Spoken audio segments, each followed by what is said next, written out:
Using feature phones and homemade wooden tablets brings new meaning to e-learning and perhaps bridges the digital divide that affects most of rural Malawi. Thanks to the genius of Sam Masikini, an app developer who has designed an offline mobile learning app called Inspire, it makes e-learning more widely accessible for schools in remote villages. Africa 54 Technology Correspondent Paul Ndiho spoke to Sam Masikini, the technical lead of the Inspire Learn team in Lilongwe, Malawi. Sam Masikini, welcome to Africa 54. Thank you so much, Paul.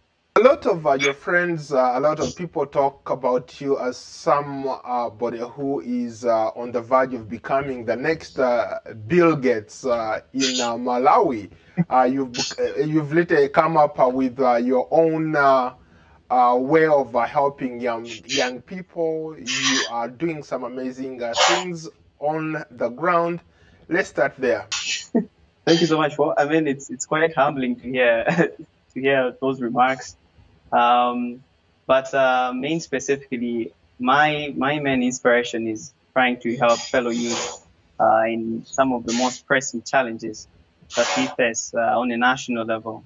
So my background can also serve as a big testimony because I actually come from a humble background. So due to so much circumstances to the state of education in Malawi, there's quite a small number that is privileged to attend schools or get access to quality education.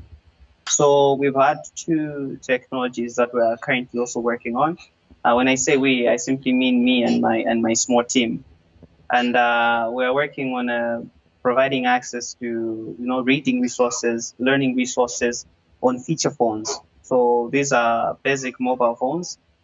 So students get to access content that is rich in media. You have images, you have video clips, you have text there and audios. So we are doing this at the cost of no internet at all.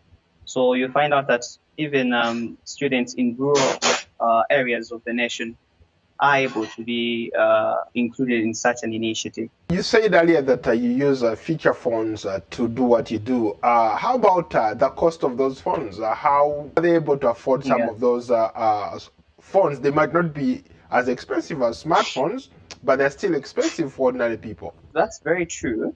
I mean, the main reason why we selected to start with feature phones because they're widely available to most of the local Malawians.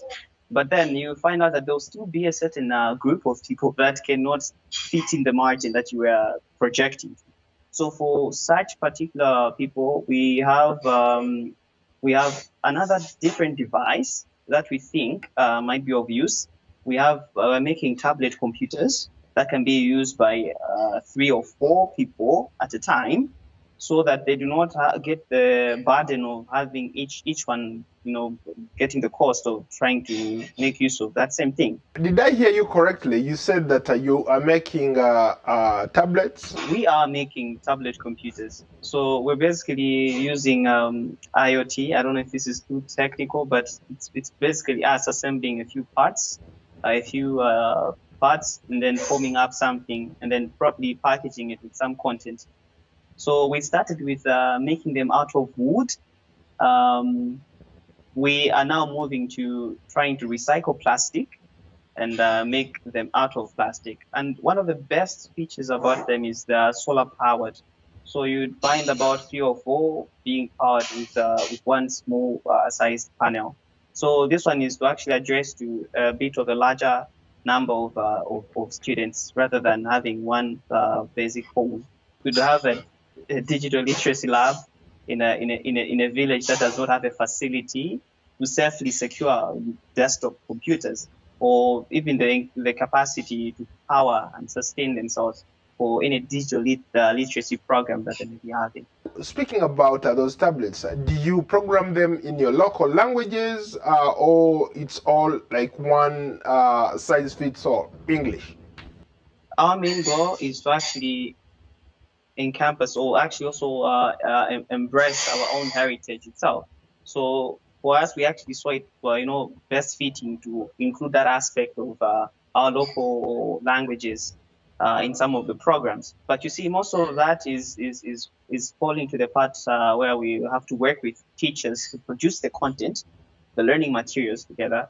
So on our end, customizing on the software systems wouldn't be much of a problem, but then it's about the content that we have to include in the package itself that we have to constantly work. So I would say yes, we are working with our local languages for the most part. I wish you luck. I think this is something that is definitely going to take you places. Thank you so much, Sam. Thank you so much, Paul. Well, that was Africa 54 tech correspondent Paul Ndiho speaking to Sam Masikini in Lilongwe, Malawi.